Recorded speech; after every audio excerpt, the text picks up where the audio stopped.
Let's imagine a dark day in the history of humanity.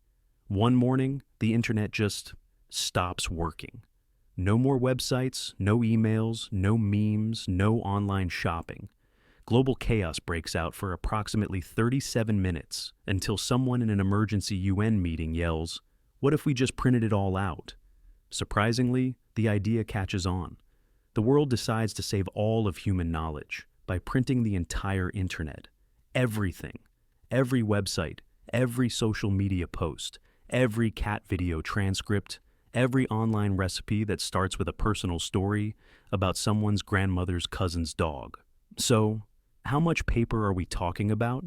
Estimates of the size of the internet vary wildly, but a rough figure often thrown around is 1,000 zettabytes. That's a 1 followed by 24 zeros, but that includes videos, images, and a whole lot of code.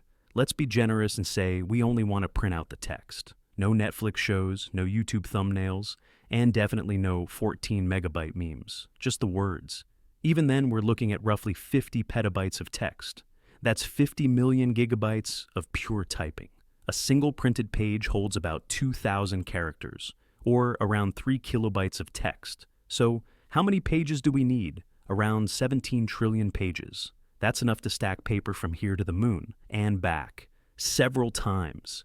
If we tried to print this with one printer, working 24/7, and printing one page every 5 seconds, it would take about 2.7 million years. That's longer than humans have existed, so obviously we'd need more than one printer. A lot more. Let's say we mobilize every printer on Earth. Offices, schools, abandoned fax machines, everything.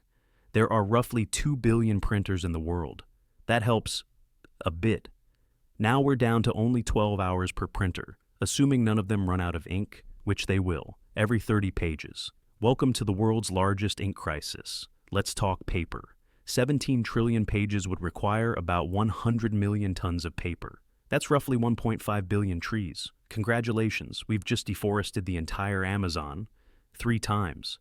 But hey, at least we'll know what your uncle tweeted in 2011. Oh, and you'll need somewhere to put it. If you stacked all that paper in one place, it would form a tower taller than Earth's atmosphere. Weather balloons would bounce off it. Planes would have to fly around the internet tower. Worst of all, you'd still have to alphabetize it. No search bar, no Ctrl+F.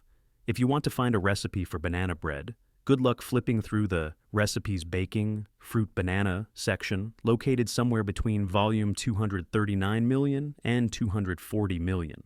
Let's not forget about updates. By the time you finish printing, half the information is outdated. Your favorite news article? Replaced.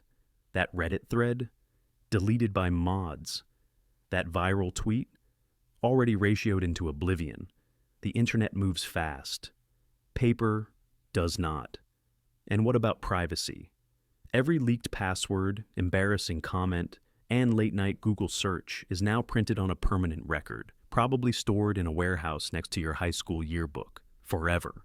You thought cookies were bad? Try finding out your browser history is now volume 14,388 of the Global Internet Compendium, available in your local library. Eventually, governments give up. The storage costs are astronomical. The forests are gone, and no one can even remember why they printed Tumblr in the first place. After a few years, the whole thing is declared a failure. Libraries are overflowing. Children are building forts out of the terms and conditions volumes. And somewhere deep in a desert bunker, a printer is still trying to finish Facebook's comment section. So, what if we had to print out all the internet? Well, we'd probably destroy the planet, waste all our trees, and still never find what we were looking for. Maybe it's better if we just fix the Wi-Fi.